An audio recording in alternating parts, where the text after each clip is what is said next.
Pay attention to this lawsuit that was filed yesterday. Jane Doe versus Sean Jones.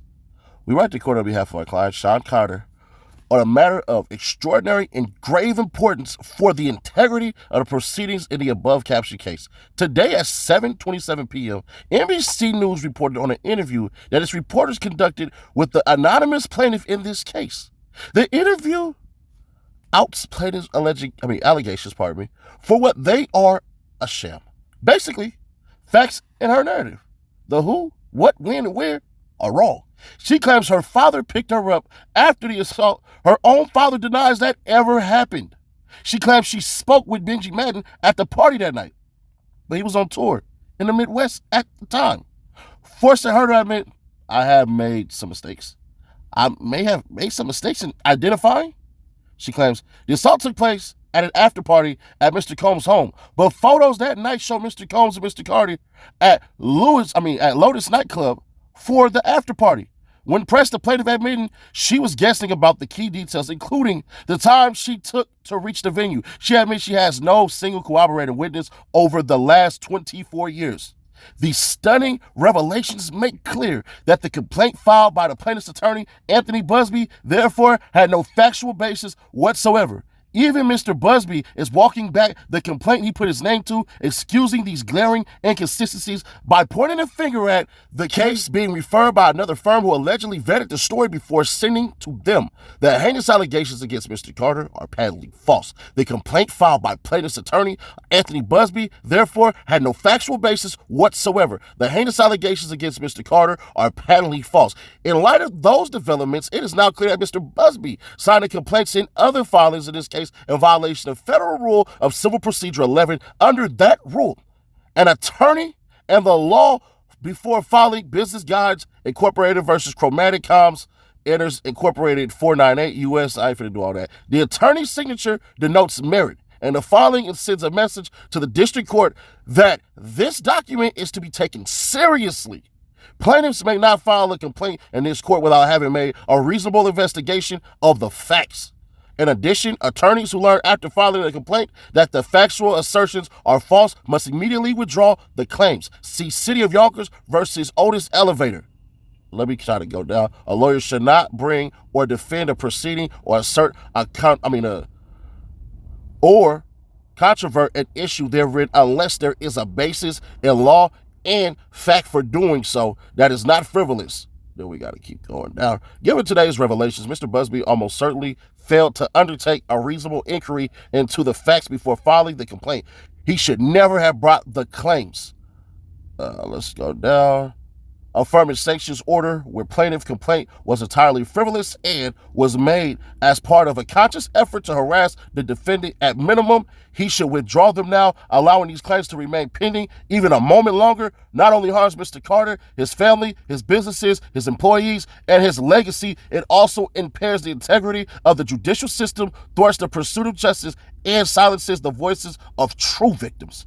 Furthermore, it appears that Mr. Busby has attempted to circumvent the authority of this court to enforce Rule 11 and associated obligations by declining to seek admission to this court before signing pleadings and other documents. Mr. Busby is not licensed to practice law in this court, and he has not sought, let alone obtained, admission or pro hac vice yet.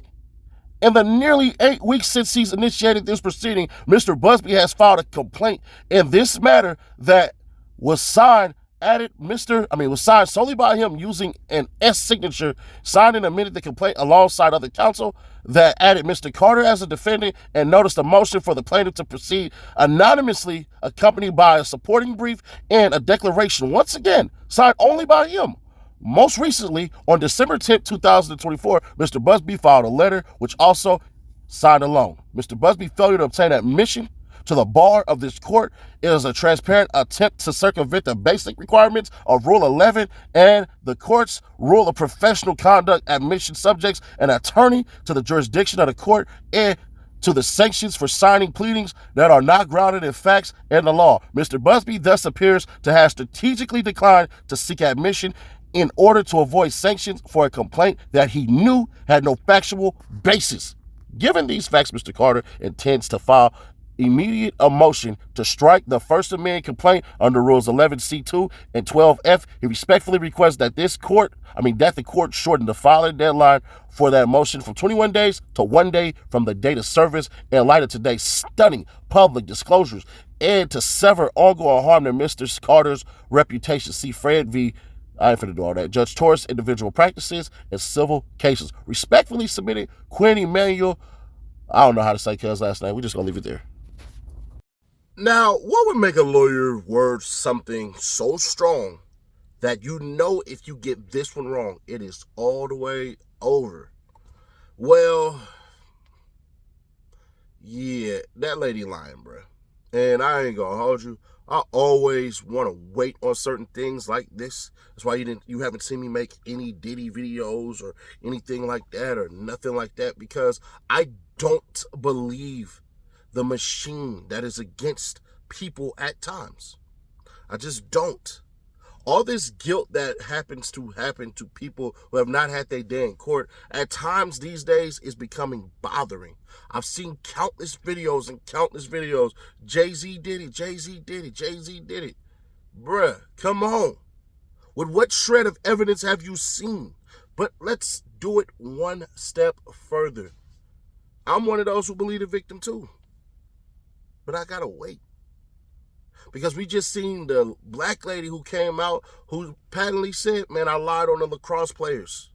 And we took her word. And yeah, I'm going to take the victim's word every single time. But when they speak, you have the ability to separate yourself. And this time is one of those times. Well, you should always advocate for yourself and be a voice for yourself. You should never let what somebody else did run your life.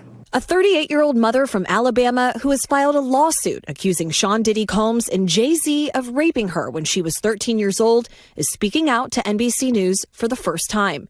She asked us not to reveal her identity. What made you want to come forward and talk today?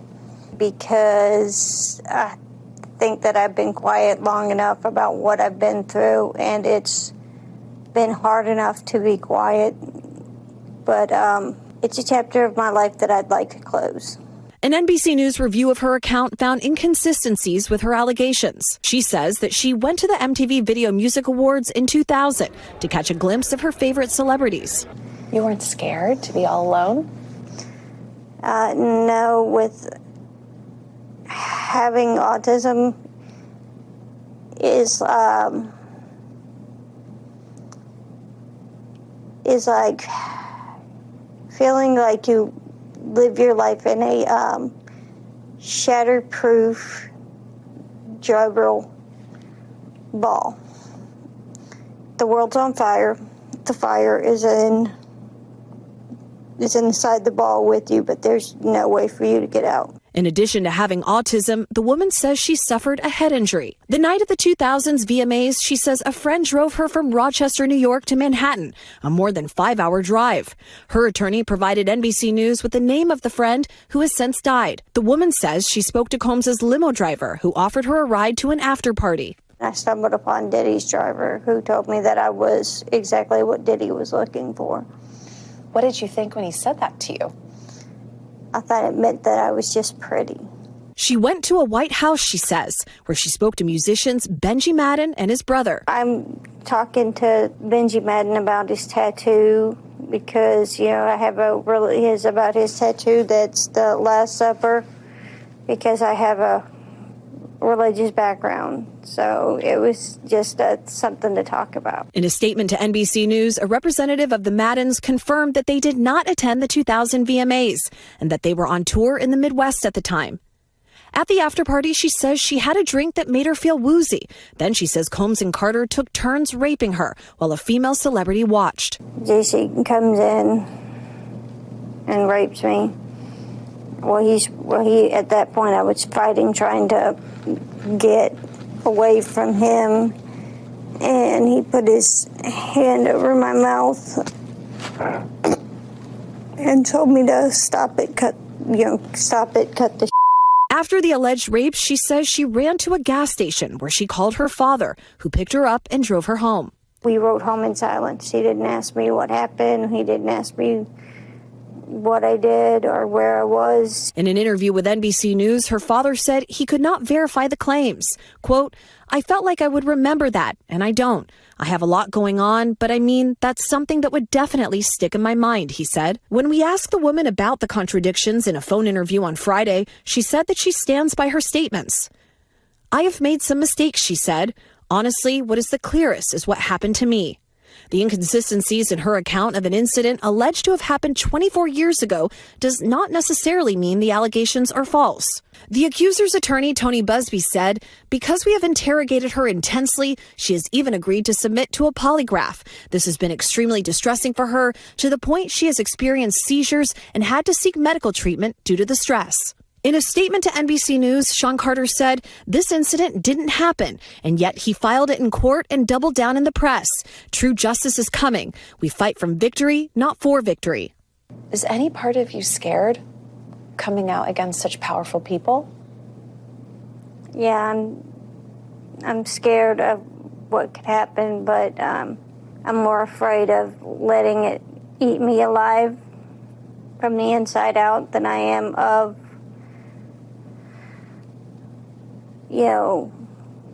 being chastised by their fans. All right, Chloe Malas joining us now live. Chloe, we just heard a very strongly worded statement from Jay-Z. What else are you hearing from him and his team? Yes, so his attorney said that they're going to ask the court to, quote, dismiss this frivolous case. And also moments ago, we heard from Diddy's legal team, and I want to read you some of what they said. They said, quote, "This is the beginning of the end of this shameful money grab." And remember, he remains behind bars at Brooklyn's Metropolitan Detention Center, and his criminal trial begins in May. All right, very thorough reporting there. Chloe, thank you so much. There's a lawyer that I don't like. He does good work, but when he speaks, bruh, he's probably batting like 3 for 18. And that is the Lawyers for Worker guy, Mo Gannat, right? And I'm not dissing him or anything, but bruh, he sat up there in Sack Road, your man Tony Busby calling him the best lawyer in America. I'm sorry, that is Drew Finland. That's Drew Finland, bruh. Don't ever disrespect Drew Finland like that again. Thank you. Not only that, this moron said that because he's the best lawyer, hey man, Jay-Z, just go ahead and settle. Now, he didn't technically say that, but that's what it was giving off. After hearing that, how many of these bloggers gonna come out and be like, dang, bro, we thought wrong, we got that wrong? And this is why a lot of people have to be comfortable with saying, I got it wrong, let me get it right and let me fix it. Because that right there, that lady is lying. First off, ain't a day in this world gonna go by when no active father is going to allow something like that and not tear the roof off that thing. When the girl that said that Mike Tyson took it from her that night, do you know that the father came out and supported his daughter openly, whether she had it right or wrong? Do you think during the time of a multi-million-dollar lawsuit that the father wouldn't be supporting his daughter? Come on. And don't lie and say some BS like, well, they paid the father off. No father would do that. I can literally tell you a story quick as hell. I remember 2 years ago when my daughter was at her friend's house and some BS happened and a little kid had a gun and the gun fell out and all of this stuff. And my daughter picked up the gun and basically didn't know what to do with it. And the little boy did some weirdo stuff and basically got the gun back. You know what I did the very next day? I taught my daughter how to dismantle a gun. And I told her, if some BS ever happens like that again, what you do is you lock the doggone door and you break that thing down or you get the hell out of Dodge.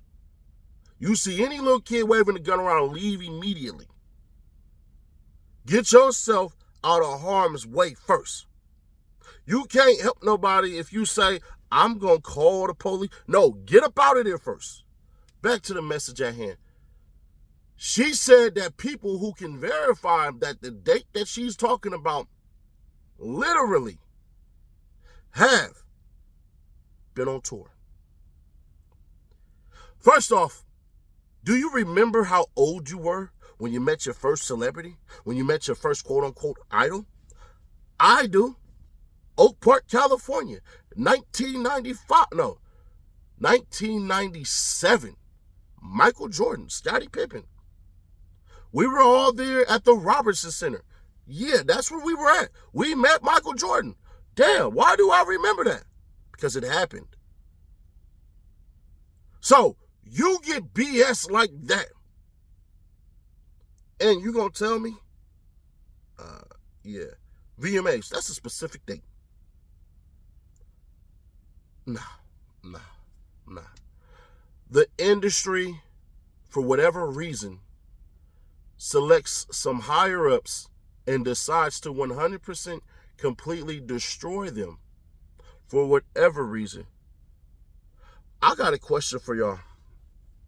Why don't y'all associate stuff with billionaires of a certain ilk, like a Jeff Bezos, a Elon Musk? Why is it that Elon Musk and Jeff Bezos then had to sell their souls and do all of this stuff to get their fame and power, to get their billions?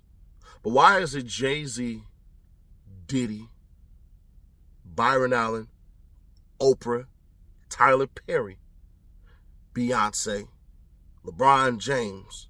Why is it those individuals always had to have satanic rituals? Before, remember Kanye West, satanic rituals. Y'all love Kanye West now, but remember when he came out with Yeezus, My Twisted Dark Fantasy and all that stuff, oh, they were all Illuminati. Remember, Illuminati. Remember, Illuminati. Because I got that big ass nose and the triangle and all that stuff. That's how bad it had gotten. It had gotten to the point where people would literally draw a triangle and be like Illuminati here and there. So, y'all been attacking Jay-Z for decades plus. Y'all have. And finally thought y'all got him. You want to know why? Because people who have done so much, sacrificed so much, learn marketing and branding, don't sleep, go hard, go to work. And what it does is it invokes the laziness out of some people. And then those people get to work. And what they do is they strategically go down, manifest and manufacture BS against those people and spread it to you. Those of you who believe in conspiracies, you ever realize when a majority of these conspiracies, they're trying to sell you something? Here's the help for the problem that I just told you that you have. $20.99? So nah, man. If Jay-Z was guilty, then he'd be guilty, and we should definitely get rid of him. But my problem that I have with this stuff all the freaking time is it always comes out, and majority of the time, it comes out to be false. Even the stuff with Bill Cosby, I hate to say it this way, majority of that crap wasn't even real. And I'm not defending no Bill Cosby. I'm not defending no Diddy. I'm not defending anything like that. What I am telling y'all is, back up, take a second, chill, relax, because what you thought you saw, you might not have seen. And wonder why they only attack these individuals and not all the other individuals. Remember the Epstein Islands list and all this stuff? Donald Trump name popped up on it, and people just somehow all of them forgot. All of them forgot about Donald Trump name being on the Epstein list. All right. But either way it go, man, I'm not saying that Donald Trump took it from little kids or stuff like that. I'm not saying that at all. What I am saying is people pick and choose. And I find it awfully odd that the people they pick and choose, whatever. Can we get this video to 5K likes and put it in the algorithm? Thank you.